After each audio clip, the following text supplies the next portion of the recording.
நம்ம எல்லாருக்குமே ஒரு கிரேட் லெசன். நம்ம எந்த பொசிஷனில் வேணாலும் இருக்கலாம், எவ்வளோ கிரேட்டான டிவோட்டியாக வேணால் இருக்கலாம், நான் ஸ்டூடெண்ட்டாக இருக்கலாம், ஆஃபீஸ் பேரராக இருக்கலாம், இல்லை ஆஷ்ரமில் வேலை பண்ணுறவனாக இருக்கலாம். ஒரு விஷயத்துலையும் சுவாமி ஒரு ஃபேன் சுவிட்சை போட்டாருன்னா அது மெதுவாக போடுவார், கதவு சாத்தினார்னா அது மெதுவாக சாத்துவார். சுவாமி சொல்லார் எல்லாமே ஜென்டிலாக பண்ணணும். இந்த வாழ்க்கையில் எத்தனையோ விதமான பீப்புள் வருவாங்க, நம்மளுக்கு பிடிச்சவங்க பிடிக்காதவங்க. ஆனால் ஒரு உண்மை என்னன்னா, அவங்க எல்லாருள்ளாரையும் இருக்கிறது அதே சுவாமி.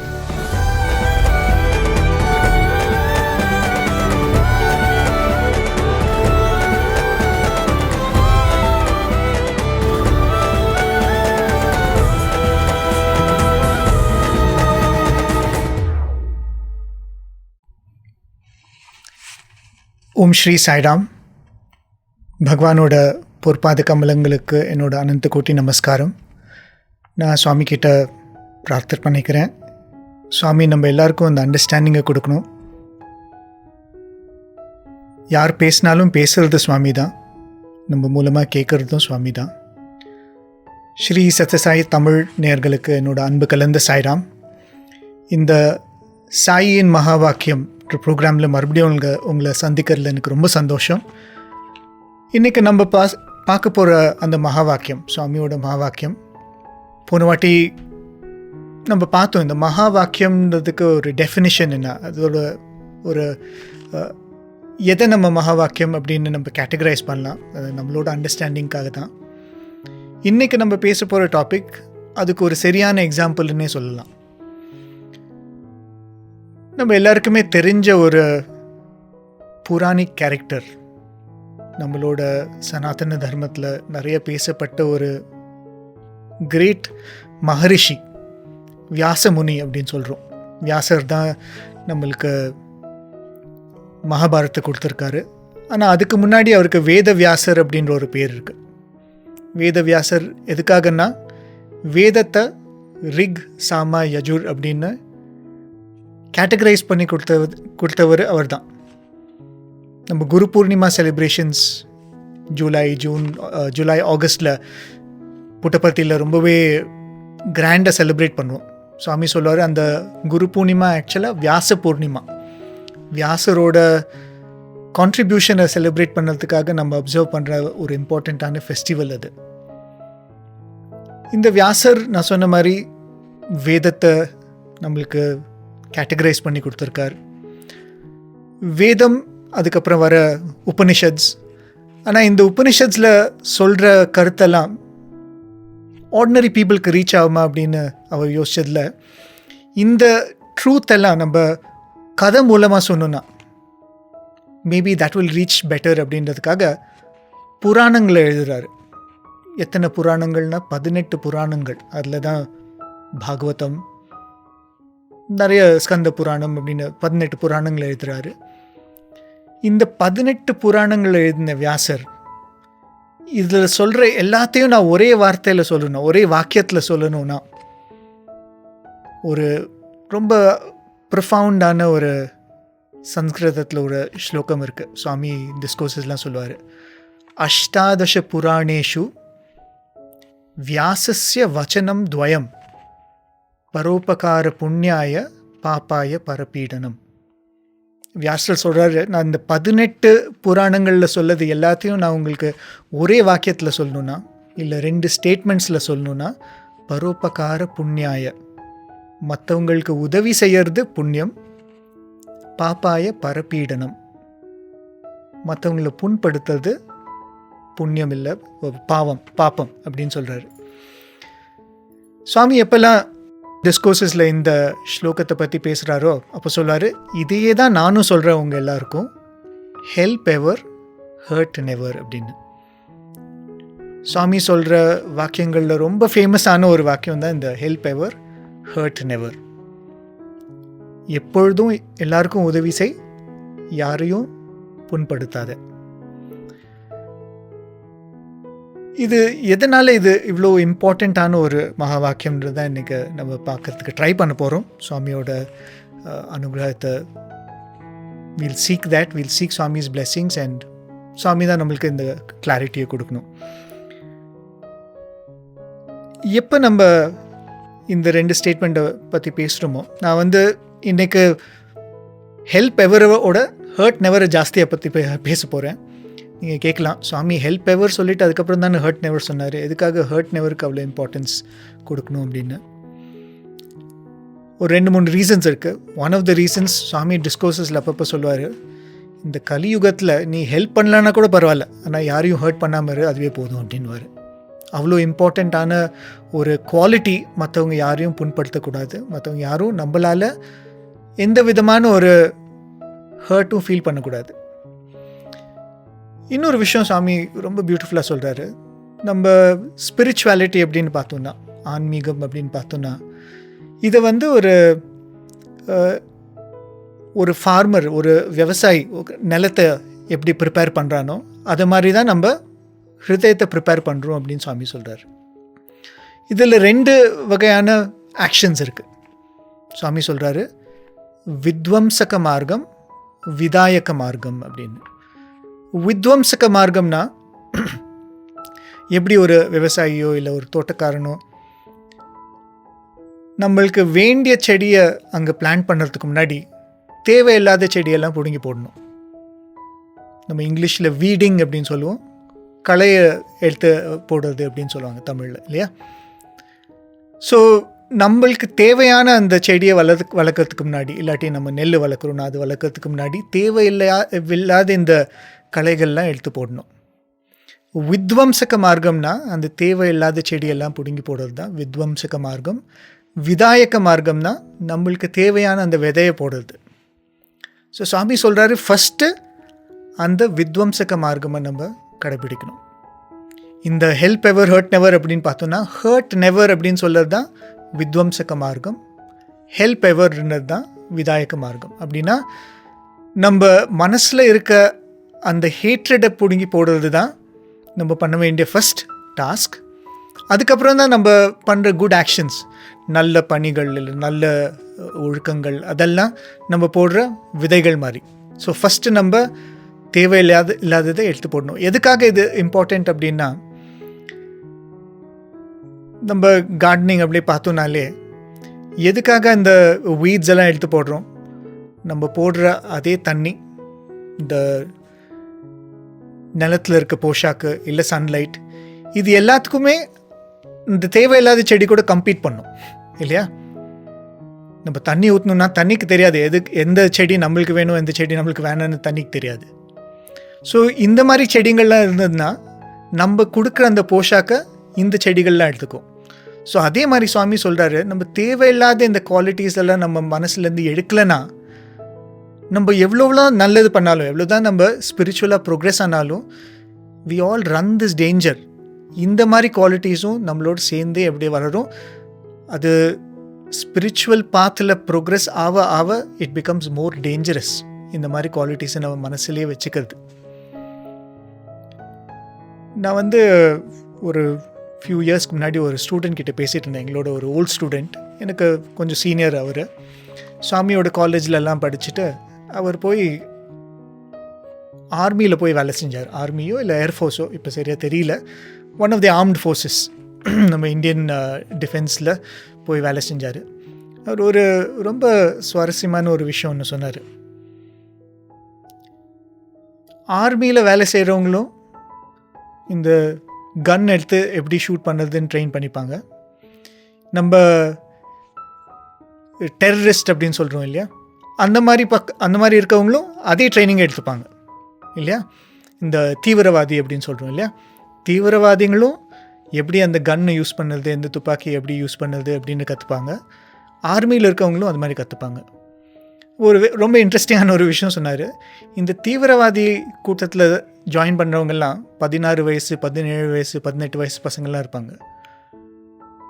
ஒரு நாள் 2 நாள் ட்ரைனிங் கொடுத்துட்டு கையில் துப்பாக்கியை கொடுத்துட்டு நீ போய் வேலையை பார்க்கலாம் அப்படின்னு வாங்கலாம்.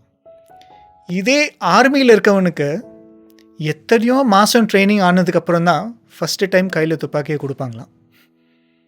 அவர் சொன்னார், கையில் கன் எடுத்து ஷூட் பண்ணுறதுக்கு 2 நாள் தான் ட்ரைனிங் தேவை, ஆனால் கையில் கன்னை வச்சுட்டு ஷூட் பண்ணாமல் இருக்கிறதுக்கு 6 மாதம் ட்ரைனிங் தேவை.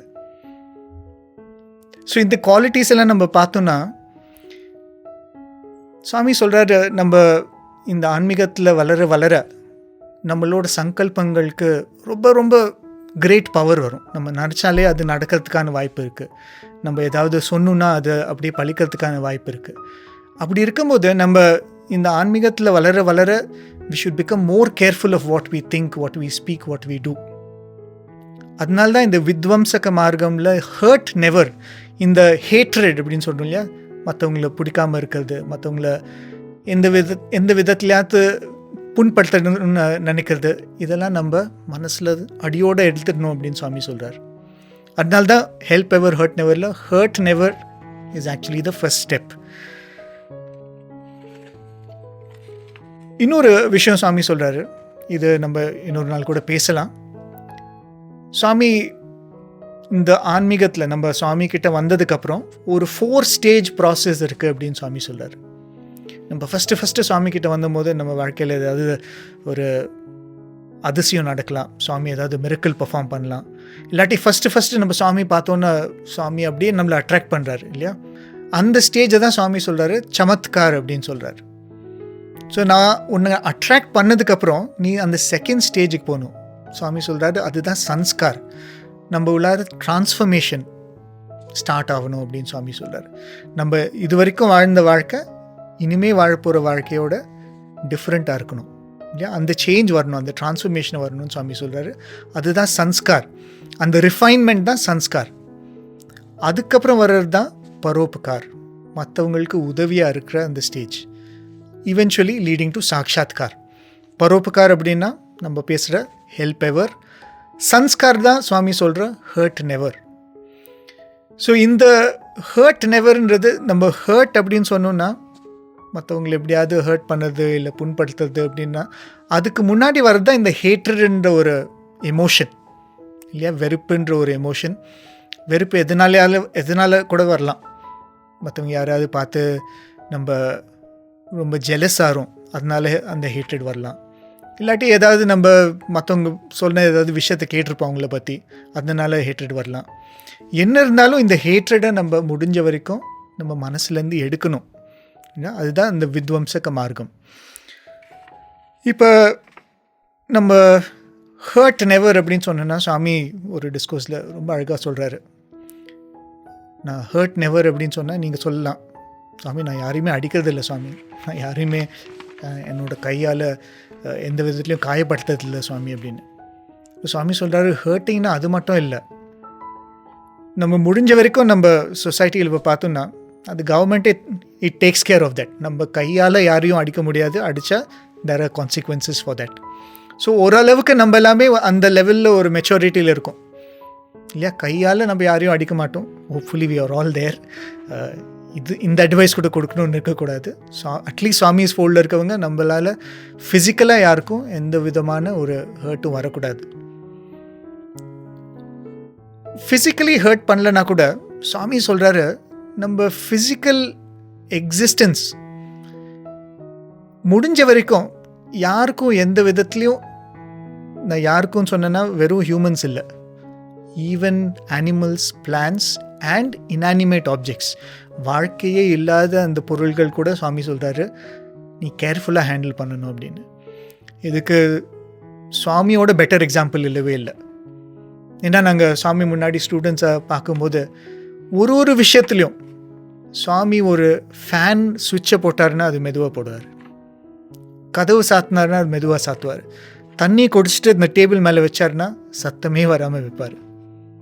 சுவாமி சொல்லார் எல்லாமே ஜென்டிலாக பண்ணணும், எல்லாமே நம்ம சாஃப்டாக பண்ணணும் அப்படின்னு. ஒரு ரொம்ப பியூட்டிஃபுல்லான ஒரு ஸ்டோரி ஞாபகத்துக்கு வருது. நம்ம எல்லாருக்குமே தெரிஞ்ச ஒரு சுவாமியோட டிவோட்டி மிஸ்ஸஸ் கீதா மோகன் ராம் அப்படின்னு, சுவாமியோட ஒரு டிவோட்டி ஃபேமிலியிலே பிறந்து வளர்ந்து சுவாமியோட ரொம்ப க்ளோஸாக சுவாமியோட ட்ரைனிங்லேயே வளர்ந்த ஒரு டிவோட்டி. 1973 சம்மர் கோர்ஸ், அவங்க ஒரு 16 வயசு இருக்கும். சுவாமி அவங்களையும் ஜாயின் பண்ணிக்க சொன்னார். ஸோ அவங்க என்ன பண்ணுவாங்கன்னா காலையிலலாம் சுவாமியோட லெக்சர்ஸ் இருக்கும். சுவாமி ஈவினிங் டிஸ்கோர்ஸ் கொடுப்பாரு, காலையிலலாம் மற்ற டிவோட்டீஸ் மற்ற சீனியர்ஸ்லாம் லெக்சர்ஸ்லாம் கொடுப்பாங்க. ஸோ இவங்க என்ன பண்ணுவாங்க, இந்த லெக்சர்ஸ்லாம் அட்டென்ட் பண்ணிவிட்டு இவங்களும் இன்னொரு ஃப்ரெண்டும் ஈவினிங் டைமில் உட்காந்துட்டு டிஸ்கஸ் பண்ணுவாங்க, இன்றைக்கி என்னெல்லாம் பேசணும், இன்றைக்கி என்னெல்லாம் கற்றுக்கிட்டோம் அப்படின்னு. அவங்களோட ஒரு ஸ்டடி சர்க்கிள் மாதிரி அவங்க 2 பேர் மட்டும் டிஸ்கஸ் பண்ணிகிட்ருப்பாங்க. ஸோ ஒரு நாள் என்னாச்சு, அவங்க இந்த பிருந்தாவன் லான்ஸில் உட்காந்துட்டு டிஸ்கஸ் பண்ணிகிட்டு இருந்திருக்காங்க, காலையில் என்ன படித்தோம் அப்படின்னு. ஸோ பேசிக்கிட்டே இருக்கும்போது நம்மலாம் இது மாதிரி லானில் உட்காந்தோம்னா ஒரு ஹேபிட் இல்லையா, புல்லெல்லாம் சும்மா பிடுங்கிக்கிட்டே இருப்போம், கை வச்சு விளையாடிக்கிட்டே இருப்போம். ஸோ அந்த மாதிரி விளையாட்டாக அவங்களாம் ஒரு புல்லாக எடுத்துக்கிட்டே இருந்தாங்க. பேசி முடித்ததுக்கு ஒரு பெரிய ஹீப் அவங்க 2 பேர் நடுவில். இல்லை இன்ட்ரெஸ்டிங்கான விஷயம் என்னென்னா, அவங்க டிஸ்கஸ் பண்ணிட்டு இருந்த டாபிக் வந்து அஹிம்சா. அன்றைக்கி சொல்லி கொடுத்த டாபிக் நான் வயலன்ஸ். அந்த அஹிம்சையை பற்றி பேசிக்கிட்டே இந்த புல்லெல்லாம் பிடுங்கி அந்த ஒரு குப்பை மாதிரி அங்கே இருக்குது. அவங்களும் சொல்கிறாங்களா, நம்ம நான் வயலன்ஸ் பற்றி பேசிகிட்ருக்கோம், என்ன பண்ணிகிட்ருக்கோம் பாரு அப்படின்னு. அதுக்கு அந்த கீதான்றவங்க சொல்லியிருக்காங்க, புல்லு தானே, அதுக்கு என்ன இருக்கு அப்படின்னு சொல்லிட்டு அவங்க விட்டுட்டு they went on with their day's schedule. Next morning ஒரு 5 o'clock சுப்ரபாத்தம். எல்லாம் பார்ட்டிசிபெண்ட்ஸ், சம்மர் கோர்ஸ் பார்ட்டிசிபெண்ட்ஸ்லாம் வந்து அந்த சுப்ரபாத்தத்தை அட்டென்ட் பண்ணணும். இவங்க ஸ்பீச்சில் சொல்கிறாங்க, எனக்கு இந்த சுப்ரபாத்தம்லாம் அட்டென்ட் பண்ணது ரொம்ப கஷ்டம், அவ்வளோ காலையில் என்னால் தூங்காமல் இருக்க முடியாது. ஸோ நான் எப்போவுமே என்ன பண்ணுவேன், அந்த சுப்ரபாத்தத்தில் மட்டும் பின்னாடி உட்காந்துட்டு கொஞ்சம் அப்படியே அசந்து தூங்கிடுவேன் அப்படின்னு. ஸோ அன்றைக்கி அது மாதிரி தூங்கிட்டு இருக்கும்போது திடீர்னு பார்த்தா யாரோ தட்டி எழுப்புறாங்களாம். ஸோ யாரோ டீச்சரோ இல்லை சீனியரோ தான் நினச்சி அவங்க எழுந்துச்சி பார்த்தா பின்னாடி சுவாமி நிற்கிறாராம். அவங்க உடனே ஒரே பயம், சுவாமி வந்து அப்பா கிட்டே கம்ப்ளைண்ட் பண்ண போகிறாரு, சுவாமி வந்து நீ சம்மர் கோர்ஸ்லேயே இருக்காது அப்படின்னு சொல்லிடுவார் அப்படின்னு ரொம்ப பயந்துக்கிட்டே இருக்காங்க. சுவாமி சொல்கிறாரா, கீதா வெளியே வாணி, I want to talk to you அப்படின்னு சொல்கிறாங்களா. சுவாமி சொல்கிறாராம். ஸோ அவங்களும் பயந்துக்கிட்டே வெளியில் வராங்க. சுவாமி வந்து ஒரு தோட்டத்துக்கிட்ட கூட்டிகிட்டு போகிறாராம். கூட்டிகிட்டு போயிட்டு சுவாமி கேட்குறான், நேற்று ஈவினிங் என்ன பண்ண நீ அப்படின்னு சுவாமி கேட்டாராம். உங்களுக்கு உடனே சந்தோஷம், சரி சுவாமி வந்து சுப்ரபாத்தத்தில் தூங்குறதை பற்றி கேட்கல, வேறு எதோ விஷயத்தை பற்றி கேட்குறாங்க அப்படின்னு. சரி சுவாமி, நான் வந்து என்னோடய ஃப்ரெண்டோட பேசிகிட்டு இருந்தேன் சுவாமி அப்படின்னு. எப்போவுமே சுவாமி வந்து நீ என்ன பண்ண, இந்த டைமுக்கு என்ன பண்ண, நேற்று என்ன பண்ண அப்படின்னா, அந்த டைமில் நம்ம ஏதாவது நல்லது பண்ணோன்னா ரொம்ப சந்தோஷம் ஆகிடும் நம்மளுக்கு. ஒரு நல்ல விஷயத்த சுவாமி கிட்ட சொல்லலாம் அப்படின்னு. ஸோ அது மாதிரி அவங்க கீதான்றவங்க சொன்னாங்களா, சுவாமி என்னோடய ஃப்ரெண்டோடு டிஸ்கஸ் பண்ணிகிட்டு இருந்தேன் சுவாமி, காலையில் சொல்லி கொடுத்த விஷயத்தை பற்றி நாங்கள் டிஸ்கஸ் பண்ணிகிட்டு இருந்தோம் அப்படின்னு. அது சரி, ஆனால் டிஸ்கஸ் பண்ணும்போது என்ன பண்ணீங்க அப்படின்னு சுவாமி கேட்டாராம். அப்போ சுவாமியை சொன்னாராம், பேசுகிறது அஹிம்சையை பற்றி, ஆனால் இந்த புல்லெல்லாம் எப்படி ஹார்ம் பண்ணியிருக்க நீ அப்படின்னு. மறுபடியும் அவங்க சொன்னாங்களா, சுவாமி புல்லு தானே சுவாமி, அதுக்கு எங்கே இருக்க போகுது அந்த மாதிரி ஃபீலிங் எல்லாம், அதுக்கு எங்கே வலிக்க போகுது அப்படின்னு. சுவாமி சொன்னாங்க, அப்படி சொல்லவே சொல்லாது, டோன்ட் எவர் சே தட் அப்படின்னு சொல்லிவிட்டு சுவாமி உங்களோட கையை பிடிச்சிட்டு பக்கத்தில் வந்து கொஞ்சம் ரோஸ் பிளான்ட்ஸ் இருந்துதான், கார்டன் இல்லையா, பக்கத்தில் ரோஸ் பிளான்ட் கிட்ட போயிட்டு அங்கே வந்து ஒரு முட்டை இருந்தது, இன்னும் ப்ளூம் ஆகல, இன்னும் அது மலரல. அதுக்கிட்ட போயிட்டு சுவாமி சொன்னாரா, இப்போ பாரு, I will show you the impact of love அப்படின்னு சுவாமி சொன்னாராம். நீ அன்போடு எதையாவது அப்ரோச் பண்ணினா அது எப்படி ரெஸ்பாண்ட் பண்ணுதுன்னு நான் அவங்ககிட்ட காட்டுறேன் அப்படின்னு சுவாமி சொன்னாராம். சுவாமி அந்த ரோஜா முட்டைக்கிட்ட போயிட்டு அவ்வளோ அன்போடு ஜென்டிலாக டச் பண்ணாராம். அவங்க கண்ணு முன்னாடியே அது அப்படியே மலர்ந்து தான். சுவாமி சொன்னாரன், பார்த்தியா எப்படி அது ரெஸ்பாண்ட் பண்ணுது அப்படின்னு. உடனே கீதான்றவங்க சொன்னாங்களா, சுவாமி நீங்கள் பண்ணிங்கன்னா எது வேணாலும் நடக்கலாம் சுவாமி, நீங்கள் தொட்டிங்க அதனால ஆச்சு. சுவாமி சொன்னேன், ஏய் நாட் லைக் தட், அப்படி சொல்லாத அப்படின்னு சொல்லிட்டு சுவாமி அவங்களோட கையை பிடிச்சி, நீ தொடு, இப்போ இந்த இன்னொரு மொட்டை இருக்குல்லையா அதை போய் நீ தொடு அப்படின்னு சுவாமி சொன்னாராம். ஸோ அவங்க தொட்டும் போது அந்த மொட்டும் மலர்ந்து தான். ஸோ சுவாமி சொன்னாரா, இந்த லவ், சுவாமி உள்ளார இருக்க இந்த லவ் உங்கள் எல்லாருலேயும் இருக்குது. If you are able to bring it out, நீங்கள் பார்க்கலாம். அது ஒரு ஆனிமலாக இருக்கலாம், ஒரு பேர்டாக இருக்கலாம், இல்லை ஒரு மனுஷங்களாக இருக்கலாம். நம்மளோட லவ் நம்ம அன்கண்டிஷனலாக ஷவர் பண்ணுன்னா that person, that object will respond அப்படின்னு சுவாமி சொன்னாராம்.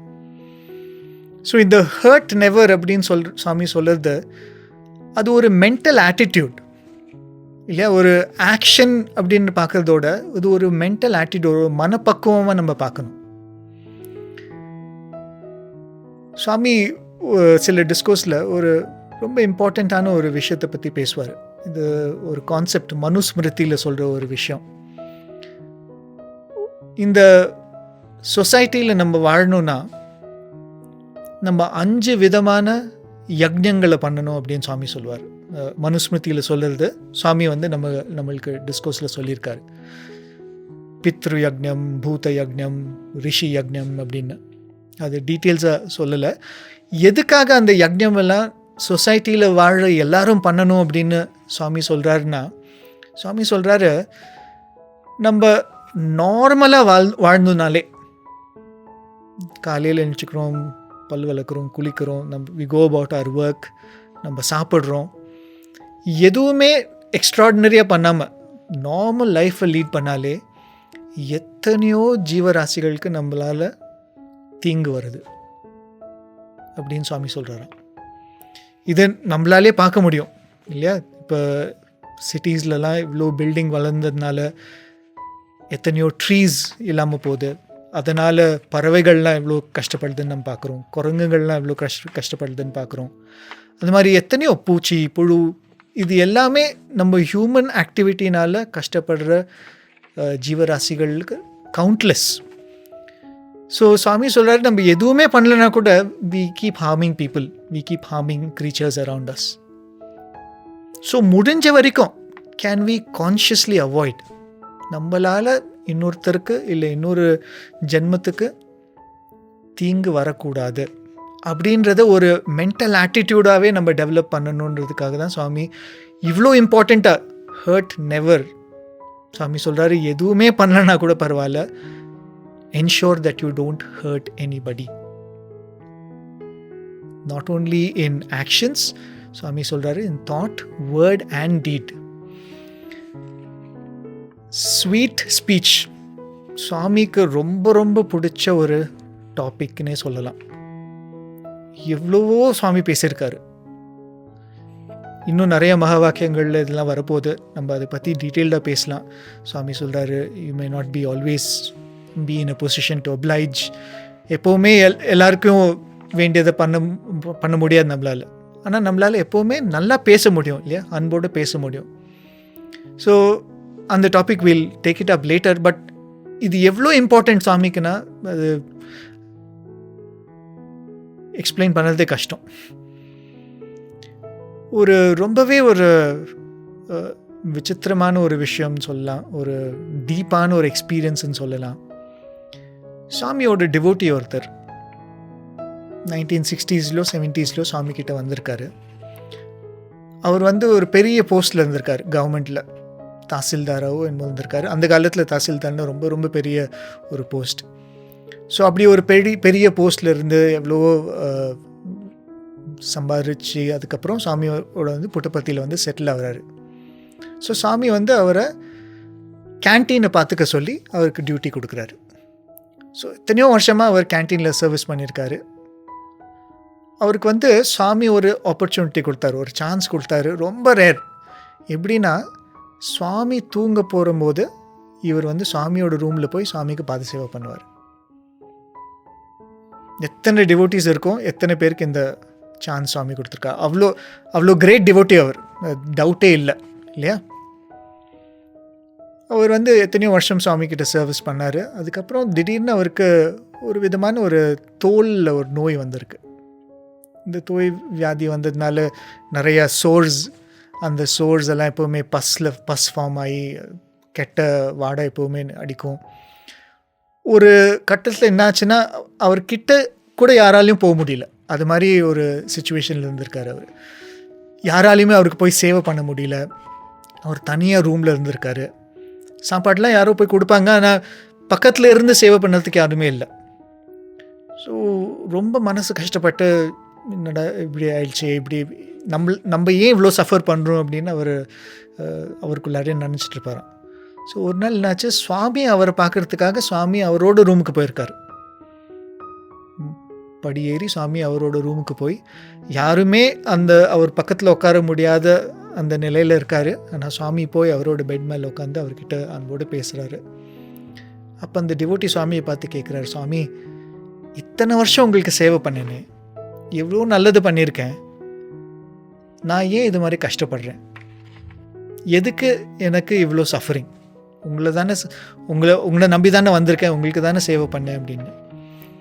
அப்போ சுவாமி சொன்னாரா, எத்தனை வருஷம் நீ கேன்டீனில் சேவை பண்ணியிருக்க, நீ கேன்டீனில் எது மாதிரி சேவை பண்ணேன்னு நீ யோசிச்சு பாரு அப்படின்னு சுவாமி கேட்டாராம். எத்தனை பேர் மனசு புண்படுற மாதிரி நீ கத்திருக்க, எத்தனை பேர் சாப்பாடு சாப்பிட்றதுக்காக வந்திருக்காங்க, பசியோடு வந்திருக்காங்க, அவங்கள மனசு புண்படுற மாதிரி நீ பேசியிருக்க, அவங்க அவ்வளோ பசியில் சாப்பாடே வேணான்னு போயிருக்காங்க, எத்தனை பேர் அது மாதிரி போயிருக்காங்க. சுவாமி சொன்னார், நீ எத்தனை பேர் கஷ்டப்படுத்திருக்கே, அந்த கர்மம் உனக்கு வரணும் இல்லையா. இப்போ சுவாமி சொன்னாரா, என்னதான் நீ தப்பாக பண்ணியிருந்தாலும், என்னதான் இவ்வளோ ரூடாக இருந்திருந்தாலும் நீ எனக்கு சேவை பண்ண. சுவாமி சொன்னாரா, அதனால தான் நான் வந்திருக்கேன் உனக்கு சேவை பண்ணுறதுக்கு. ஆனால் நீ பண்ண சேவையில் இவ்வளோ மிஸ்டேக்ஸ் இருந்திருக்கு, இவ்வளோ ஃப்ளாஸ் இருந்திருக்கு. இது நம்ம எல்லாருக்குமே ஒரு கிரேட் லெசன். நம்ம எந்த பொசிஷனில் வேணாலும் இருக்கலாம், எவ்வளோ கிரேட்டான டிவோட்டியாக வேணாலும் இருக்கலாம், சுவாமி கிட்ட நம்ம ரொம்ப சுவாமி would have given us lot of proximity. நான் ஸ்டூடெண்ட்டாக இருக்கலாம், ஆஃபீஸ் பேரராக இருக்கலாம், இல்லை ஆஷ்ரமில் வேலை பண்ணுறவனாக இருக்கலாம். ஆனால் இது சுவாமி நம்ம கிட்டேருந்து எக்ஸ்பெக்ட் பண்ணுற ஒரு பேசிக் குவாலிட்டி, ஒரு பேசிக் எக்ஸ்பெக்டேஷன் ஃப்ரம் சுவாமி. நம்ம எப்போவுமே எல்லாரோடையும் அன்பாக பேசணும், அன்பாக பழகணும் அப்படின்னு. ஏன்னா இதுக்கு we are answerable to சுவாமி இல்லையா. நம்ம கடைசியில் நம்ம சுவாமி கிட்டே போனோம்னா சுவாமி கேட்பார், நீ இதை ஃபாலோ பண்ணியா அப்படின்னு. அதனால தான் இது எப்போவுமே மனசில் வச்சுக்கணும். சுவாமி நிறையா டிஸ்கோர்ஸஸ் கொடுப்பார். திடீர்னு ஆசிரமில் இருக்கவங்க எல்லாரையும் கூப்பிட்டு சுவாமி டிஸ்கோர்ஸ் கொடுப்பாரு. ஒரு சமயம் சுவாமிக்கு ரொம்ப கோபமாக இருக்கும். சுவாமி சொல்லார், இத்தனை வருஷமாக இங்கே இருக்கீங்களே, எத்தனை டிஸ்கோர்ஸ் கேட்டிருக்கீங்களே, ஒரு டிஸ்கோர்ஸ்லையும் பிரேமஸ்வரூபலாரான்னு சொல்கிறேனே, அந்த பிரேமையில் ஒரு ட்ராப்பாவது உங்கள் ஹார்ட்டில் வந்திருக்கா? நீங்கள் எப்படி பேசுகிறீங்க இங்கே வர டிவோட்டிஸ் கிட்ட, எப்படி நடந்துக்கிறீங்க இங்கே வர டிவோட்டிஸ் கிட்ட அப்படின்னு. ஸோ சுவாமி சொன்ன மாதிரி hurt never in action and very very important, hurt never in speech. இது ஒருத்தரை நேருக்கு நேர் பார்த்து அவரை ஹர்ட் பண்ணுற மாதிரி இல்லை, அவங்கள ஹர்ட் பண்ணுற மாதிரி பேசுறது மட்டும் இல்லை, நம்ம அவங்க காதில் படாத போது நம்ம பேசுகிற விஷயம் கூட நம்மளால் முடிஞ்ச வரைக்கும் நல்ல விஷயமா இருக்கணும். இதுக்கு நிறைய பியூட்டிஃபுல்லான சின்ன கதையெல்லாம் சுவாமி சொல்கிறாரு. சுவாமி சொல்கிறாரு, இது கடைப்பிடிக்கிறது ஆக்சுவலாக ரொம்ப கஷ்டம். ஏன்னா ஒரு பக்கத்தில் சுவாமி எப்போவுமே உண்மையை பேசு அப்படின்னு சொல்கிறாரு, இன்னொரு பக்கத்தில் சுவாமி யாரையும் புண்படுத்துற மாதிரி பேசாது. சில சமயத்தில் நம்ம உண்மையை பேசணுன்னா அது புண்படுத்துற மாதிரி தான் இருக்கும் இல்லையா. சுவாமி ஒரு சின்ன கதையில் ஒன்று பியூட்டிஃபுல்லான ஒரு விஷயம் சொல்கிறாரு. ஒரு ராஜா இருந்தாராம். இந்த ராஜாவுக்கு ஒரு பையன் பிறக்கிறான். ஸோ பையன் பிறந்தோன்னே அவருக்கு என்ன வருது, ஜாதகத்தை பார்க்கணும், அந்த பையனுக்கு ஜாதகத்தை எழுதணும், அந்த ஜாதகத்தில் என்ன இருக்குன்னு பார்க்கணுன்னு. ஸோ நிறைய ஜோசியக்காரங்கள்லாம் கூப்பிட்றாங்க. இந்த பையனுக்கு என்னன்னா ஒரு குறைஞ்ச ஆயுள் உள்ள ஒரு குழந்தை. ஸோ யாரெல்லாம் அவர் ஜாதகத்தை பார்க்குறாங்களோ அந்த உண்மையை சொல்கிறாங்க ராஜா கிட்ட, இந்த பையன் ரொம்ப நாள் இருக்க மாட்டான் அப்படின்னு. ஸோ இந்த விஷயத்தை கேட்டோன்னு ராஜாக்கு ரொம்ப கோவம் வந்துடுறான். யாரெல்லாம் இந்த மாதிரி சொல்கிறாங்களோ அவரை பிடிச்சி சிறையில் போட்டுடுறாராம். ஸோ ஃபைனலாக ஒரு ஜோசியக்காரர் ஒருத்தர் வர்றான். அவர் இந்த ஜாதகத்தை பார்க்குறாரு. இந்த ஜாதகத்தை பார்த்து இந்த விஷயம் அவருக்கும் தெரியுது, இந்த ஜோசியக்காரருக்கு. ஸோ இந்த ஜோசியக்காரர் ராஜா கிட்ட கேட்குறாரு, ராஜா நான் உங்களோட ஜாதகத்தை பார்க்கலாமா அப்படின்னு கேட்குறாராம். ஸோ ராஜா அவரோட ஜாதகத்தையும் கொடுக்குறாங்களாம். ஸோ இந்த ஜோசியக்காரர் ரெண்டுத்தையும் பார்த்துட்டு ராஜா கிட்ட சொல்கிறாரா, ராஜா உங்களோட ஜாதகம் ரொம்ப ரொம்ப நல்லா இருக்குது அப்படின்னு சொல்கிறாராம். சொல்லிவிட்டு இந்த ஜோசியக்காரன் சொல்கிறான்னா, ஏன்னா உங்களோட ஆயுள் எவ்வளோ கெட்டினா நீங்கள் உங்கள் பையனோட ஜாஸ்தி ஆயுள் வருஷம் இருப்பீங்க அப்படின்றாங்க. இப்போ சுவாமி இந்த கதையை சொல்லிவிட்டு சொன்னது அதே விஷயந்தான், ஆனால் எந்த மாதிரி அதை சொல்லுறதுன்றது அதுதான் சுவாமி சொல்வார், நாக் யோகா அப்படின்னு சொல்லுவார். ஸ்டூடெண்ட்ஸ் கிட்டலாம் பேசும்போது அந்த நாக் யோகாவை கற்றுக்கணும் அப்படின்னு. இது மற்றவங்கள சீட் பண்ணுறதுக்காகவோ இல்லை ஏமாத்துறதுக்காகவோ இல்லை.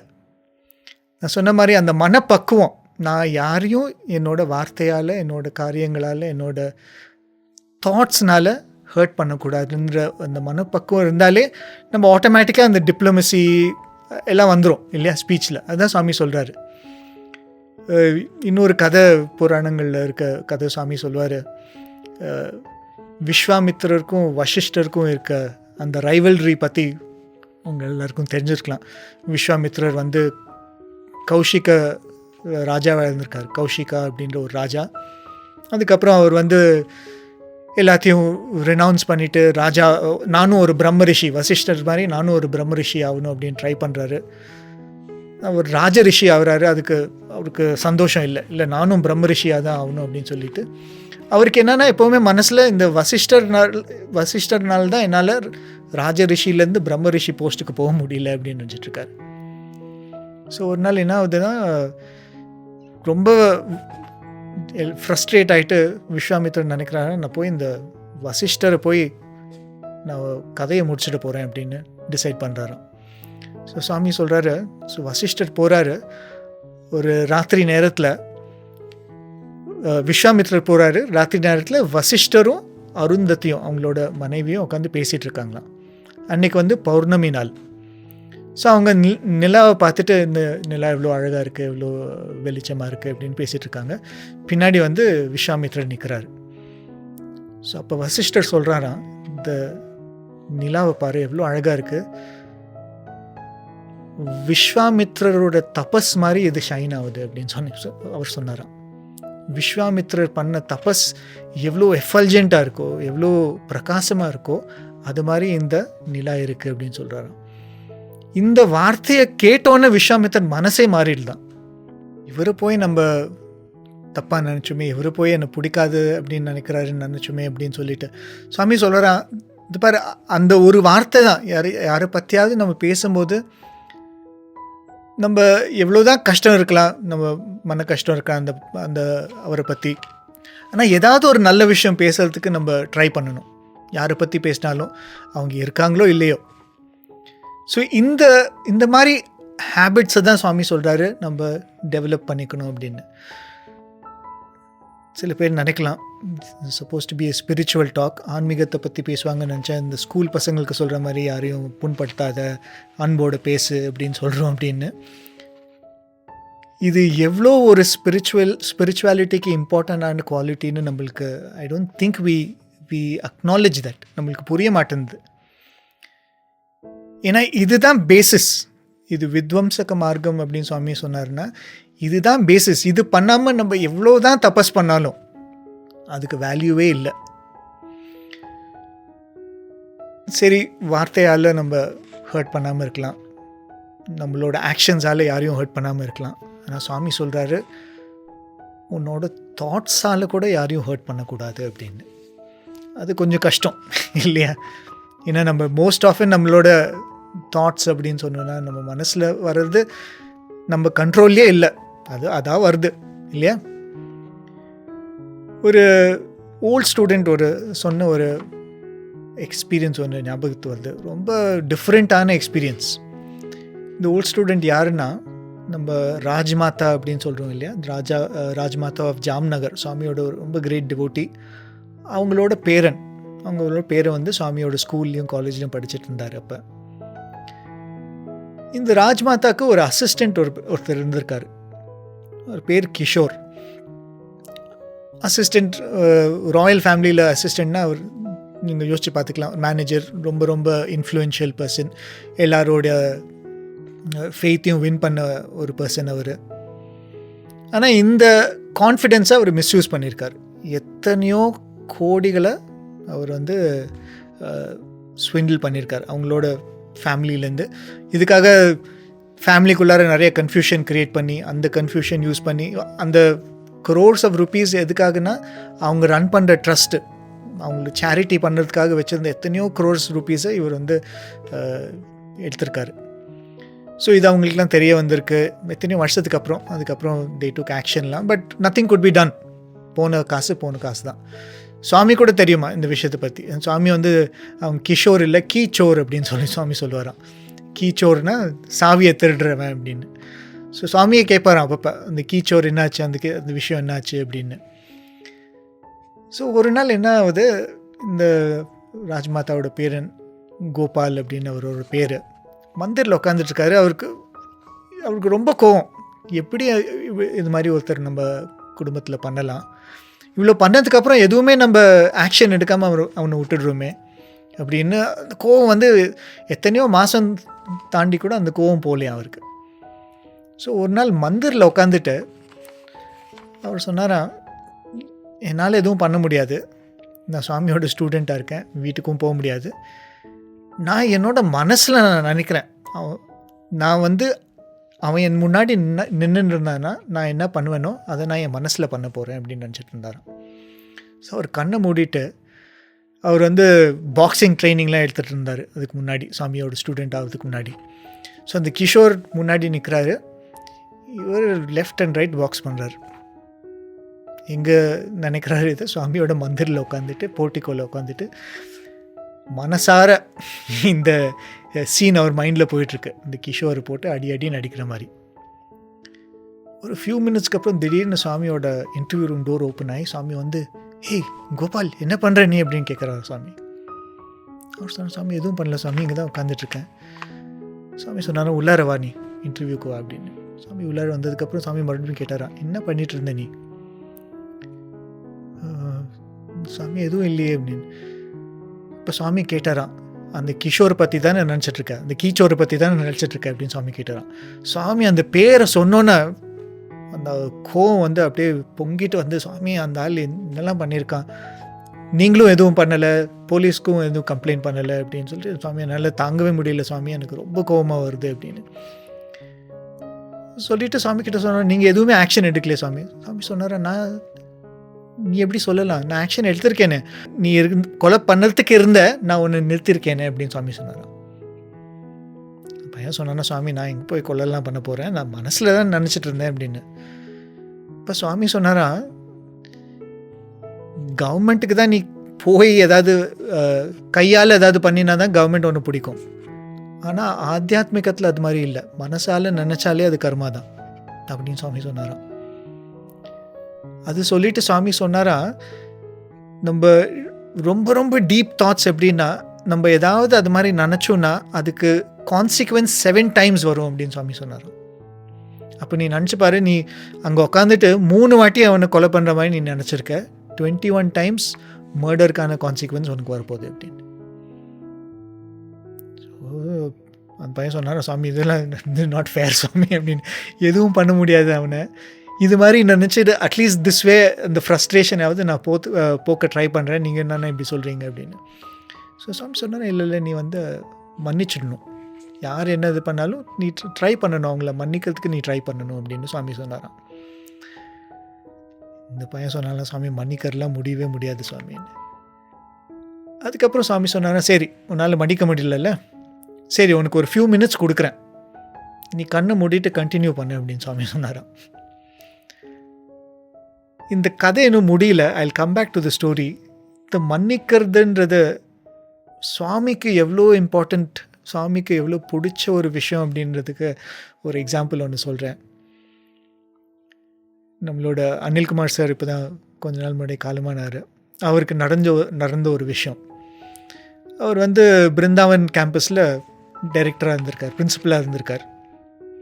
ஒரு நாள் சுவாமி வந்து இன்டர்வியூ ரூம் கூப்பிட்டு சுவாமிக்கு வந்த லெட்டர்ஸ்லேருந்து ஒரு லெட்டர் எடுத்து அனில்குமார் சார் கிட்ட கொடுத்தாராம்.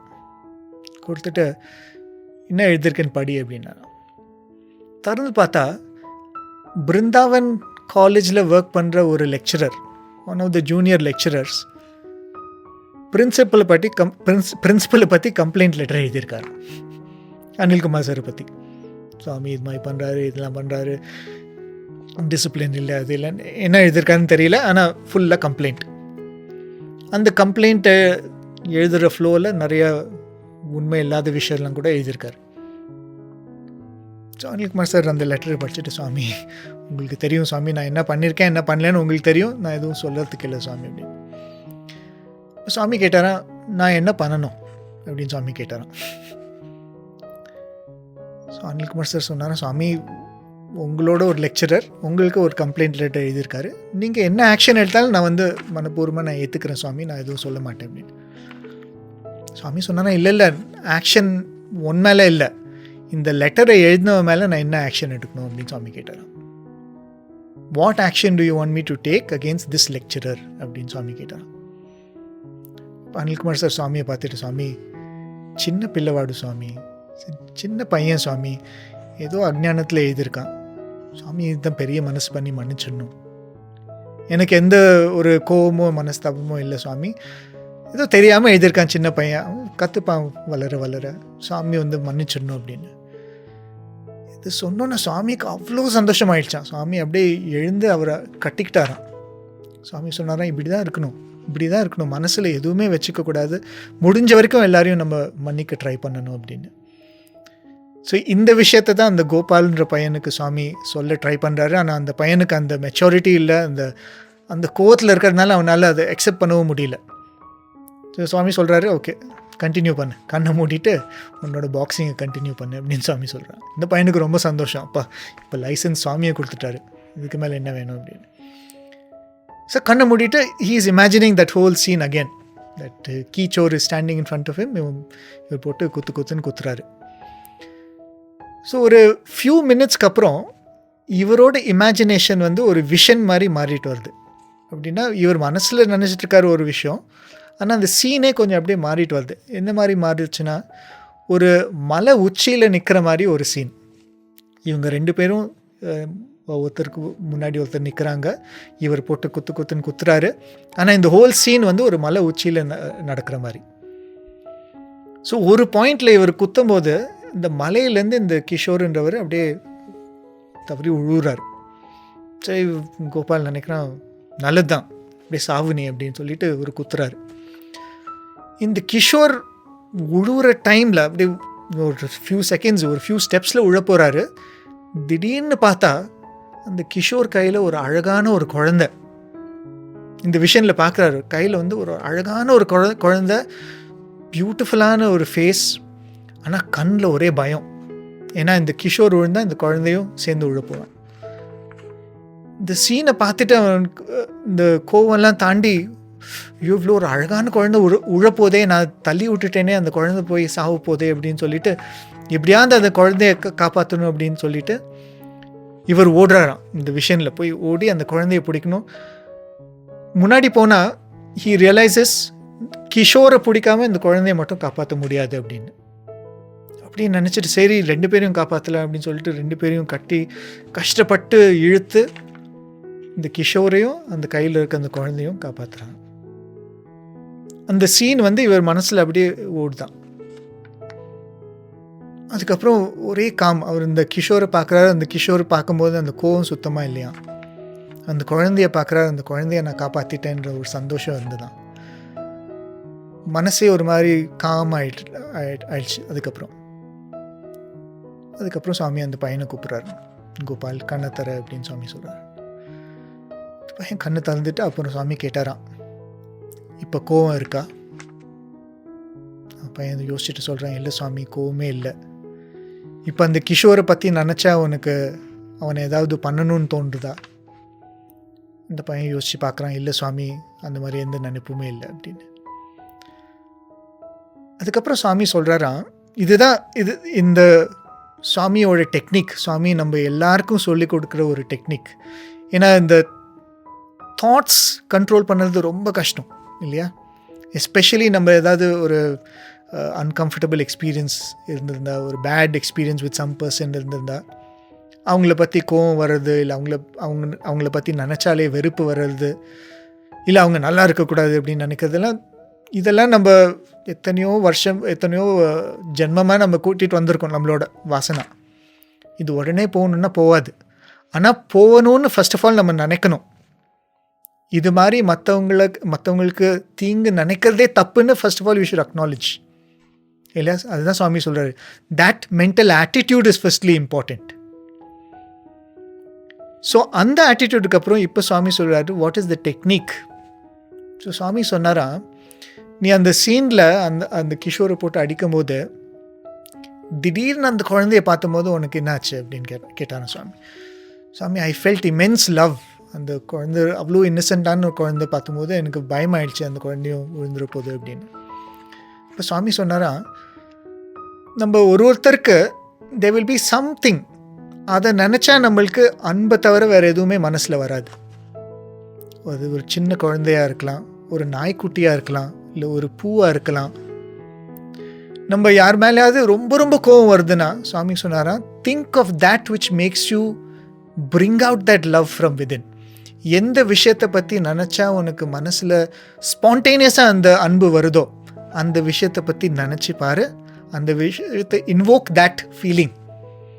இப்போ சுவாமி சொன்னாரா, அந்த அன்பை இன்வோக் பண்ணதுக்கப்புறம் then you can engulf that person in that love. யார் பற்றி நம்ம வெறுப்பாக நினச்சோமோ அந்த பர்சனை நம்ம அந்த அன்புன்ற வலயத்துக்குள்ளார நம்மளால் கூட்டிகிட்டு வர முடியும். சுவாமி சொன்னாரா, this is the technique, this is the most important technique. அந்த பையன் சொல்கிறார், கோபாலுன்றவர் அதை பற்றி பேசும்போது சொல்கிறாரு, அதுக்கப்புறம் அந்த கிஷோரை பற்றி நினச்சா எனக்கு ஒரு நிமிஷம் கூட அந்த கோவம் வரவே வராது. எவ்வளோ கோவம் இருந்தது, இந்த எக்ஸ்பீரியன்ஸ்க்கு அப்புறம் அது வராமையே போயிடுச்சு அப்படின்னு. இந்த ஒரு விஷயத்தை this is something that we all can and should practise இல்லையா? சுவாமி இன்னொரு பியூட்டிஃபுல்லான ஒரு அனாலஜி சொல்கிறாரு. இன்னொரு ரியல் லைஃப், நம்மளை யாரும் crores of rupeesக்கு சீட் பண்ண போகிறதில்லை, நம்மக்கிட்ட அவ்வளோ காசும் இல்லை. But some situation that we all get in to, invariably நம்ம எல்லாருமே ஃபேஸ் பண்ணுற ஒரு விஷயம் என்னென்னா, நம்ம பக்கத்து வீட்டுக்காரங்கிட்ட ஏதாவது சண்டை வரும் இல்லையா? நம்ம ஸ்ட்ரீட்டில் இருக்க யார்கிட்டையாவது அது சண்டை வரலாம். இப்போ சுவாமி சொல்கிறாரு, ஒரு சிச்சுவேஷன், நம்ம வீட்டு பக்கத்தில் இருக்கவங்ககிட்ட நம்ம எப்போ பார்த்தாலும் சண்டை, எப்போ அவரை மீட் பண்ணாலும் சண்டை வருது, இல்லை ஏதாவது ஒரு விஷயத்தில், இந்த கார் பார்க்கிங்கில் இல்லை துணி காய போடுறதுல ஏதாவது ஒரு விஷயத்தில் சண்டை வந்துக்கிட்டே இருக்குது. ஒரு பாயிண்ட் வருது, அந்த ஆளோட பேர் கேட்டாலே இல்லை அவரை பற்றி நினச்சாலே உன் கோபமாக வருது. அப்படி ஒரு விஷயம். ஸோ அப்படி நடந்துருந்தால் என்ன ஆகும், நம்ம வீட்டிலேருந்து அவர் வீட்டை தாண்டி நடந்து போகிறோம் அப்படின்னா அந்த வீட்டுக்கிட்ட வந்தாலே நம்மளுக்கு ஒரு அன்பிளசன்ட் ஃபீலிங் வரும் இல்லையா? நம்ம எல்லாம் we might have experience this.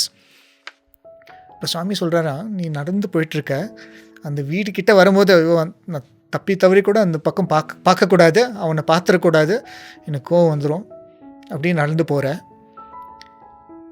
ஒன்று அறியாமல் யூ ஜஸ்ட்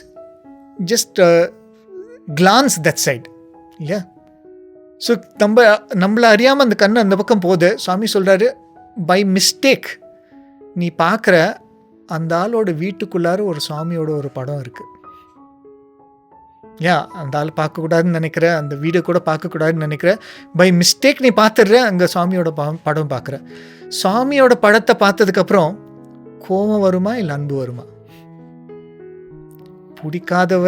பிடிக்காதவனோட வீடு, ஆனால் அங்கே சுவாமி படம் இருந்தால் கூட அந்த சுவாமி படத்தை பார்த்தபோது நம்மளுக்கு நம்ம சுவாமி அப்படின்ற நினைப்பு வரும் இல்லையா? ஸோ சுவாமி சொல்கிறாரு, நம்ம as we go through life, இந்த வாழ்க்கையில் எத்தனையோ விதமான பீப்புள் வருவாங்க, நம்மளுக்கு பிடிச்சவங்க பிடிக்காதவங்க. ஆனால் ஒரு உண்மை என்னன்னா, அவங்க எல்லாருள்ளாரையும் இருக்கிறது அதே சுவாமி தான். நம்ம ப்ராக்டிஸ் பண்ண வேண்டிய விஷயம், சுவாமி சொன்னார் இல்லையா, நம்மளுக்கு பிடிச்ச விஷயத்த நினச்சி பாருங்கள், அன்பு அப்படியே ஸ்பான்டேனியஸாக வரும் அப்படின்னு. நம்ம எல்லாருக்குமே அந்த ஒரு விஷயம் சுவாமி தானே, சுவாமியை நினச்சா தானே நம்மளுக்கு அது மாதிரி அன்பு வருது. அந்த சுவாமி ஒருத்தருக்குள்ளாரையும் இருக்காரே. ஸோ நான் சொன்ன மாதிரி ஃபர்ஸ்ட் ஆஃப் ஆல் இந்த தாட் எனக்கு வர்றது தப்பு அப்படின்னு நம்ம அக்னாலேஜ் பண்ணணும். இதை நான் ஓவர் கம் பண்ணணும் அப்படின்னு நம்ம we should take that vow, then we should practice. and practice Swami technique கொடுத்துருக்காரு இல்லையா? ஸோ பரோபகார புண்ணியாய பாப்பாய பரப்பீடனம் அப்படின்னு. பரப்பீடனம் அப்படின்னா பரா அப்படின்ற வார்த்தைக்கு மற்றவங்க அப்படின்ற அர்த்தம் இல்லையா? பர உபகாரம்னா மற்றவங்களுக்கு உதவி செய்கிறது, பரப்பீடனம்னா மற்றவங்கள துன்புறுத்துறது. சுவாமி சொல்கிறாரு, when you start seeing me in everyone, நான் தான் எல்லாரும் ஹிருதயத்துலேயும் இருக்கேன்ற விஷயத்தை நீ பார்க்கும்போது, who is a para, who is a stranger, என்னை சேர்ந்தவன் இல்லை அப்படின்ற நினைப்பு உனக்கு எப்படி வரும்? ஏன்னா எல்லாரும் எனக்கு பிடிச்ச சுவாமி தானே இருக்காரு. ஸோ ட்ரூலி ஸ்பீக்கிங், நம்ம இந்த ஹர்ட் நெவரோட அல்டிமேட் எக்ஸ்பீரியன்ஸ் என்னன்னா, நான் யாரை ஹர்ட் பண்ணாலும் என்னையே தான் ஹர்ட் பண்ணிக்கிறேன். அந்த தாட் தான் அல்டிமேட் எக்ஸ்பீரியன்ஸ். பட் அதுக்கு வர்றதுக்கு we have to practice all of these things. So Swami சொல்கிறாரு this is the most important. அதனால தான் சுவாமி சொல்கிறாரு நீ ஹெல்ப் பண்ணலன்னா கூட பரவாயில்ல. சுவாமி சேவாக்கு எவ்வளோ இம்பார்ட்டன்ஸ் கொடுக்குறாருன்னு நம்ம எல்லாருக்குமே தெரியும். அந்த சுவாமி சொல்கிறாரு even if you don't serve it is okay, but at least don't hurt. Especially நம்ம சுவாமியோட டிவோட்டீஸ் அப்படின்னு சொன்னாலே this is very very important. நம்ம மனசால் யாருக்குமே எதுவும் தீங்கு நினைக்கக்கூடாது. நம்ம வாயை திறந்தாலே we should be able to speak only sweet words. Definitely, if thoughts are pure, the words are pure, actions automatically pure தான் இருக்கும் இல்லையா? Help ever, hurt never, already it's a short மகாவாக்கியம், ஒரு சின்ன சென்டென்ஸ் தான். அதிலே ஒரு ஹாஃப் எழுத்தாலே எவ்வளோ விஷயம் இருக்குதுன்னு நம்ம பார்க்கலாம் இல்லையா? ஹெல்ப் எவரை பற்றி நான் ரொம்ப பேச மாட்டேன். ஏன்னா நம்ம மற்ற மகா வாக்கியம்லாம் எடுக்கும்போது அதுலேயும் சர்வீஸை பற்றி நிறையா வரப்போகுது. எப்படி நம்ம சர்வீஸ் பண்ணணும், அந்த சர்வீஸை நம்ம எப்படி அப்ரோச் பண்ணணும், நம்ம இந்த மனசில் இருக்க ஹேட்ரட்ன்ற வீடை நம்ம எடுத்து போட்டதுக்கப்புறம் சுவாமி சொல்கிறார் automatically you can sow good actions, you can water it with love இல்லையா? So this is the most important thing. நான் நிறையா எடுத்துக்கிட்டாலும் I thought I should talk about this. Swami சொல்கிறாரு அஹிம்சோ பரமோ தர்மா அப்படின்னு சுவாமி கோட் பண்ணுவார் இல்லையா? அதே மாதிரி ஒரு தடவை சுவாமி ஸ்டூடெண்ட்ஸ் கிட்டே பேசிகிட்டு இருக்கும்போது சுவாமி சொன்னார் நம்ம எல்லாம் பதாஞ்சலி யோகா அப்படின்னு கேட்டிருக்கோம். பதாஞ்சலிஸ் அஷ்டாங்க யோகா அப்படின்னு. அதில் ஃபஸ்ட் ஸ்டேஜ் யமா நியமா பிரத்யாகார அப்படின்னு வருது. ஃபஸ்ட் ஸ்டேஜ் யமா. அந்த யமா சுவாமி சொல்கிறாரு இந்த கலியுகத்தில் யமா மட்டுமே ப்ராக்டிஸ் பண்ணால் கூட போதும், நீ தியானா சமாதி வரைக்கும்லாம் போக தேவையில்லை. ஸோ அந்த யமாவில் சுவாமி சொல்கிற 5 குவாலிட்டிஸ் அஹிம்சா, சத்யா, ஆஸ்தேயா, அபரிக்ரஹா, பிரம்மச்சர்யா. ஸோ இந்த first step is to practise this hurt never. So அதனால தான் இந்த டாப்பிக்கில் I thought it is important to spend so much time. நம்ம பேசுகிறது மட்டும் இம்பார்ட்டண்ட் இல்லை, நானும் ப்ராக்டிஸ் பண்ணணும், நம்ம எல்லாருமே ப்ராக்டிஸ் பண்ணணும். So can we make this our offering to Swami? Swami நீங்கள் என்னோட வாழ்க்கைக்குள்ளார வந்ததுக்கான ஒரு ப்ரூஃபாக இது இருக்கணும். That my life should become sweeter, my thoughts should become sweeter, நான் பேசுகிற வார்த்தைகள் ஷுட் பிகம் ஸ்வீட்டர், நான் பண்ணுற ஒரு விஷயமும் உங்களோட ப்ரெசன்ஸை ரிஃப்ளெக்ட் பண்ணணும் அப்படின்ற அந்த ப்ரேயரோட I offer this at Swami's Lotus Feet. உங்கள் எல்லாருக்கும் உங்களோட பேஷண்ட் லிஸ்னிங்க்கு I thank each one of you. அடுத்த எபிசோடில் இன்னொரு மகா வாக்கியத்தோடு உங்களோட மீட் பண்ணுறேன். அது வரைக்கும் சாய்ராம்.